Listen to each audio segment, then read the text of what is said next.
আমরা শুনছি ভগবদ্গীতা বিষয়ক সংক্ষিপ্ত প্রশ্ন উত্তর। আজ আমরা জানব গীতার 3টি শতকে কোন শতকে কি কি অধ্যায় রয়েছে। প্রথম শতকটি কর্ম শতক।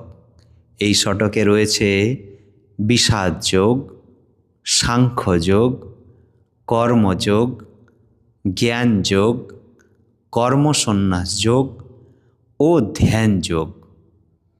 দ্বিতীয় শতক অর্থাৎ ভক্তি শতকে রয়েছে বিজ্ঞান যোগ, অক্ষর ব্রহ্মযোগ, রাজগুহ্য যোগ, বিভূতি যোগ, বিশ্বরূপ দর্শন যোগ ও ভক্তি যোগ।